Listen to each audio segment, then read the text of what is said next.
दोस्तों, हम ज्योग्राफी का अध्ययन कर रहे थे और ज्योग्राफी के अध्ययन में हमने पृथ्वी के धरातल के बारे में जाना और धरातल पर पाए जाने वाले विभिन्न प्रकार के उच्चावचनों के बारे में हम जान चुके हैं। और आइए आज हम देखते हैं झीलों के बारे में। और हम झील के बारे में अध्ययन करते हैं और झीलों का वर्गीकरण करते हैं कि पृथ्वी पर कितने प्रकार की झीलें पाई जाती हैं और ये झीलें कैसी हैं। तो दोस्तों, बिना टाइम गंवाए और हम शुरू करते हैं कि पृथ्वी पर हमारी कौन कौन सी और कितने प्रकार की झीलें पाई जाती हैं। तो नंबर 1 पर हमारी आती है भूकंपकृत झील, यानी वह झीलें जो भूकंप के द्वारा निर्मित होती हैं। और भूकंप के द्वारा निर्मित होने वाली झीलों वह झीलें हैं जो पृथ्वी पर संपीड़न बल के द्वारा झीलों का निर्माण होता है। भूकंप यानी पृथ्वी पर जब कभी संपीड़न बल लगता है तो पृथ्वी पर भूकंप आ जाता है, यानी आंतरिक बलों के द्वारा जब पृथ्वी के क्रस्ट को हलचल उत्पन्न कर दी जाती है, यानी पृथ्वी के क्रस्ट पर कंपन उत्पन्न होता है और सरफेस वेवें बनती हैं, तो इसे हम भूकंप कहते हैं। भूकंप के द्वारा जब दो तरफ से संपीड़न बल लगता है और उस संपीड़न बल के अनुसार कहीं पर कोई ऐसी आकृति पृथ्वी पर निर्माण हो जाती है जिसमें जल भरकर और वो पानी का संरक्षण हो जाता है, तो हम उसे झील कहते हैं। झील वह स्थान है जो चारों तरफ से पृथ्वी से घिरा हुआ हो और उसके बीच में पानी भरा हुआ हो। तो ऐसी स्थिति जब बन जाती है तो उसे हम भूकंपकृत झील कहते हैं। और झील ये जिनेवा झील जो है वो भूकंपकृत झील है। और आइए आगे हम देखते हैं कि जब कहीं पर संपीड़न लगता है, बल लगता है, तो कहीं दूसरी तरफ तनाव भी होता है। और जब दूसरी तरफ तनाव होता है तो वहाँ पर भी झीलें बन जाती हैं। और वो तनाव के द्वारा झील जो बनती है उसे भ्रंश झील या दरारी झील कहते हैं। यानी वहाँ पर भ्रंश घाटी जैसी निर्माण हो जाती है और भ्रंश के द्वारा कभी कभी कुछ दरारें पड़ जाती हैं और उनमें पानी भर जाता है, तो वो झील का रूप ले लेती है। या फिर वहाँ पर चारों तरफ की पृथ्वी का क्रस्ट, चारों तरफ की भूमि खड़ी रहती है और बीच का भूमि तनाव बल के कारण नीचे धंस जाता है और उस धंसते हुए भूभाग में जल भर जाता है। और जल भरने से जो झील का निर्माण होता है उसे हम भ्रंश या दरारी झील के नाम से जानते हैं। और ये झील मृत सागर झील तथा टांगानिका झील और बैकाल झील ये दरारी झीलें हैं। अगला हमारा आता है कि क्रेटर झील। क्रेटर झील यानी ज्वालामुखी जब फूटता है और उसके मुख में जब ज्वालामुखी शांत हो जाता है तो एक बहुत बड़ा मुख ज्वालामुखी का बन जाता है, जिसे क्रेटर कहते हैं। और उस क्रेटर में जब बरसात का या नदियों का पानी भर जाता है तो उस क्रेटर को हम क्रेटर झील के नाम से जानते हैं। और यही क्रेटर झील हमारी पृथ्वी पर बहुत सी क्रेटर झीलें पाई जाती हैं।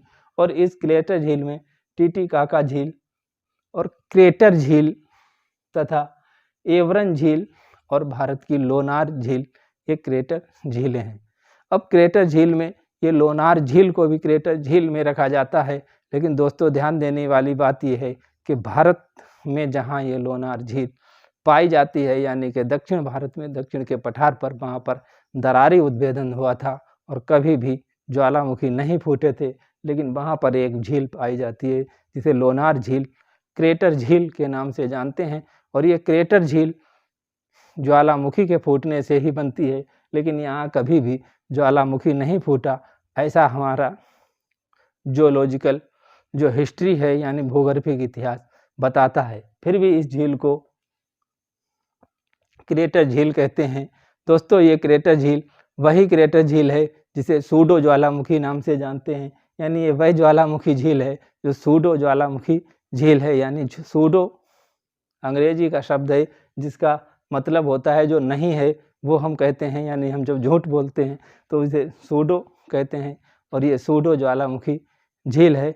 इस सूडो ज्वालामुखी झील को हम आपको यहाँ केवल इतना ही बता देते हैं कि आंतरिक बल के द्वारा जब ज्वालामुखी का यानी आंतरिक बल द्वारा जब क्रेटरों का निर्माण होता है तो हम उसे क्रेटर कहते हैं, यानी ज्वालामुखी कहते हैं। लेकिन बाह्य बलों द्वारा जब क्रेटर का निर्माण हो जाता है तो हम उसे सूडो ज्वालामुखी यानी सूडो वोल्केनो के नाम से जानते हैं। और वही लोनार झील जो है और टीटीकाका झील ये दोनों सूडो ज्वालामुखी झीलें हैं।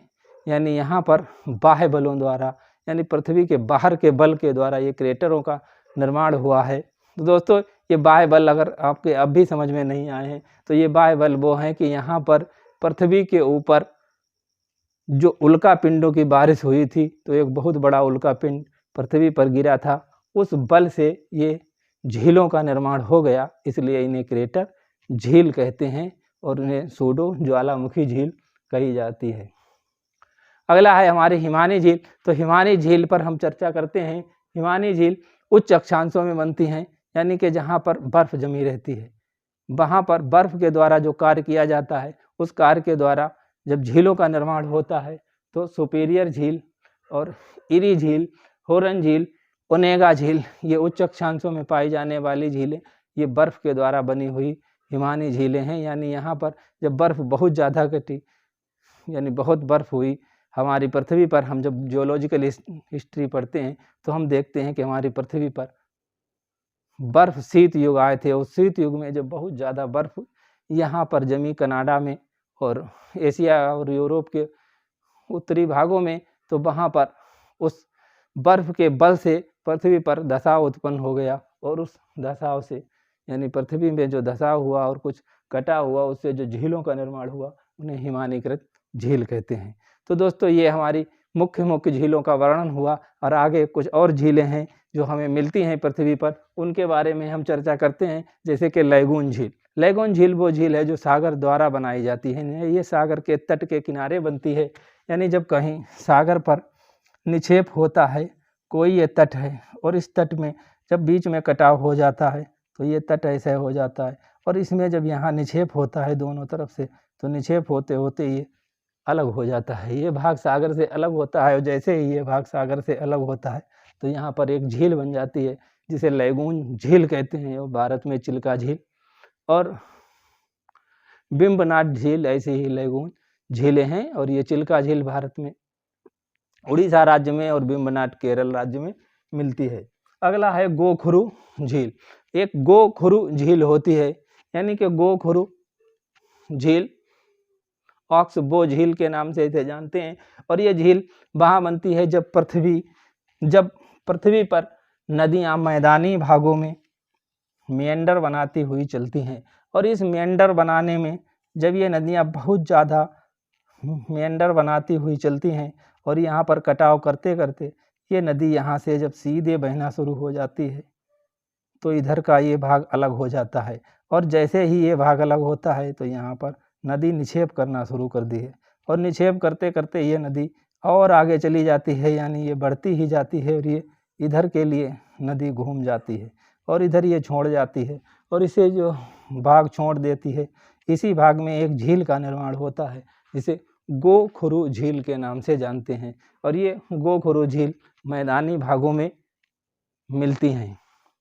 और दोस्तों कुछ मरुस्थलीय भागों में भी झीलें मिलती हैं और जो कि मरुस्थल हमारा अरब देशों में पाया जाता है।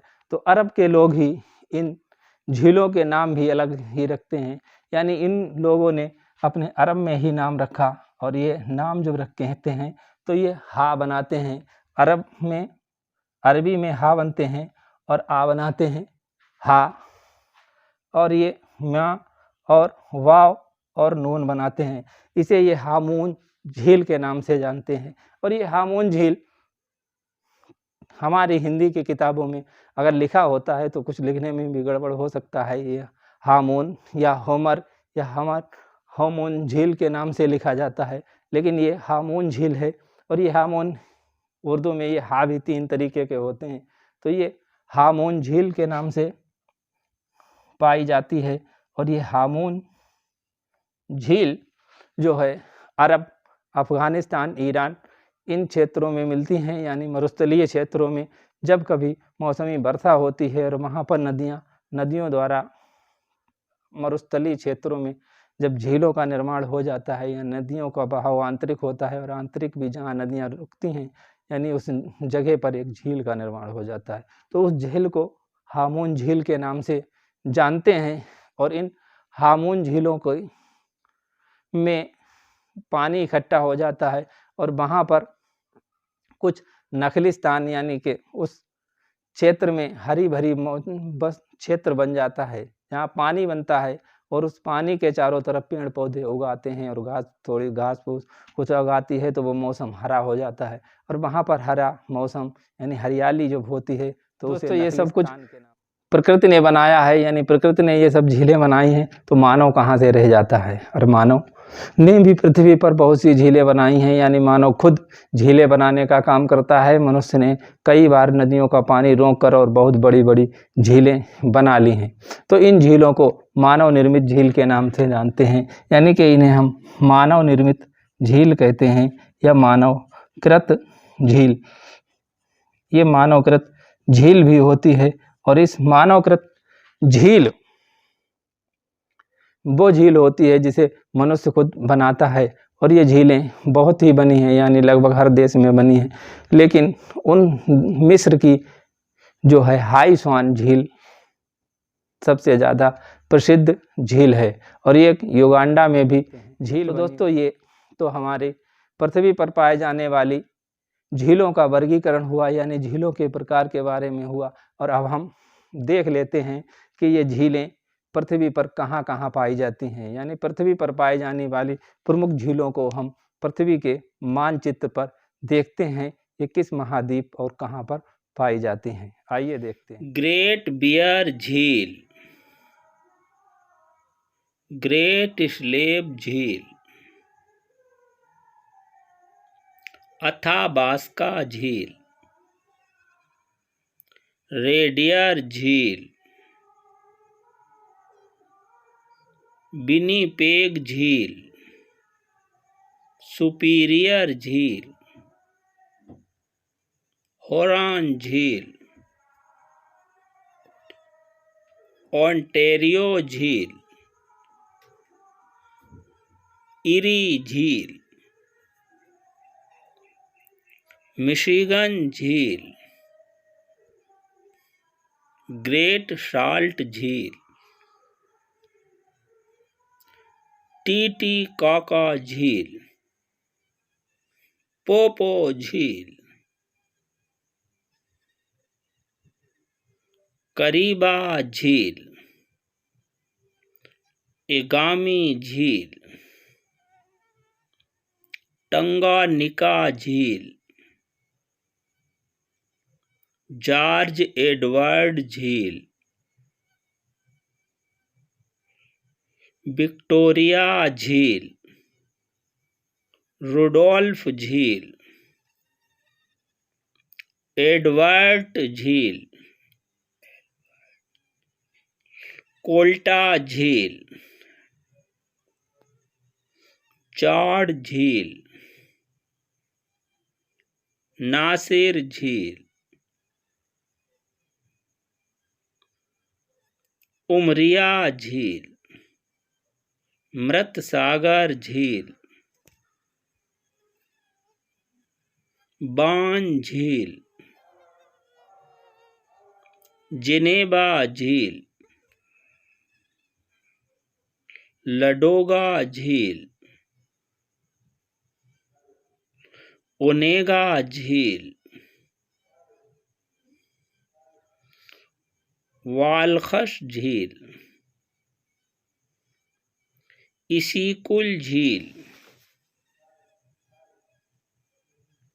हमामे हिलमंद झील, हमूने जाज मुरियान, बैकाल झील, किंघाई झील, फेयांग झील, आयर झील, टोरेस झील। आज के लिए बस इतना ही, मिलते हैं अगले वीडियो में एक नए टॉपिक के साथ। तब तक के लिए धन्यवाद।